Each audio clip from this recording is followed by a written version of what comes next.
मान लो ये शिवलिंग, ये जलाधारी, किसी किसी मंदिर में नंदी मंदिर के बाहर होता है, गर्भगृह के बाहर। बोलो सही है कि गलत है? अब जरा समझ लेना बहुत अच्छे से हैं। किसी किसी मंदिर में नंदी जो मंदिर अंदर का होता है गर्भगृह, उस गर्भगृह से बाहर होता है। किसी किसी मंदिर में नंदी का जो शिवलिंग होता है भगवान का, उसके सामने जो जलाधारी होती है, नंदी उसके सामने होता है। बोलो करें दर्शन। किसी किसी मंदिर में नंदी, शंकर भगवान में मंदिर में अगर छोटी जगह है तो उस साइड में भी नंदी हो जाता है। करें दर्शन। कहीं कहीं शिवलिंग है, जलाधारी है, सब कुछ है, गणेश जी नहीं है, कार्तिकेय जी नहीं है, पार्वती जी नहीं है, केवल शिवलिंग है, जलाधारी है और नंदी है। करें हैं दर्शन। किसी किसी मंदिर में केवल शंकर भगवान का स्वरूप विराजमान है, शिवलिंग विराजमान है, नंदी नहीं है। तो शिव महापुराण की कथा यहां वर्णन कर रही है, उसको जरा समझिएगा।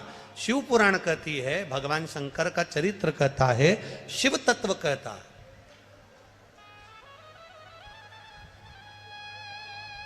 कि जिस मंदिर में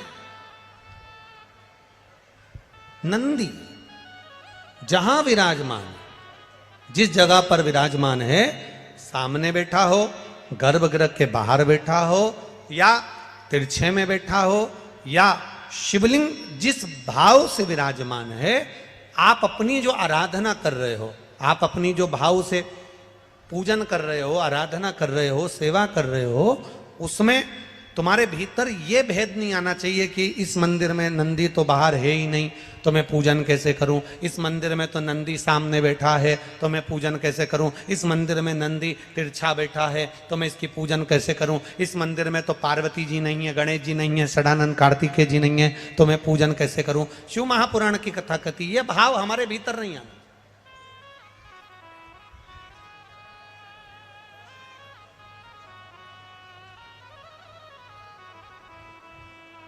शिव का ओटला,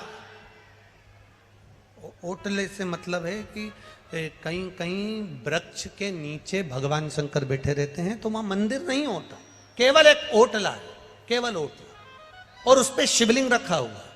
केवल एक ओटले पर भगवान शंकर का शिवलिंग रखा है। या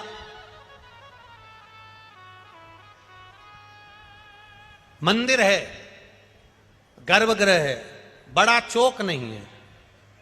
शिव महापुराण की कथा कहती है, जहां पर शंकर भगवान विराजमान होते हैं, जहां शिवलिंग रखा हुआ होता है, जिस ओटले पर शंकर भगवान का शिवलिंग विराजमान होता है, जिस गर्भगृह में शंकर भगवान का शिवलिंग विराजमान होता है, अगर वहां नंदी का भी तुमको दर्शन नहीं हो रहा है, वहां नंदी तुम्हें दिखाई नहीं पड़ रहे हैं, तो भी तुम यह मान कर चलना कि बिना नंदी के शंकर भगवान वहां बैठा ही नहीं है। ओटले पर भी अगर बैठा है तो नंदी की पीठ पर ही बैठा है।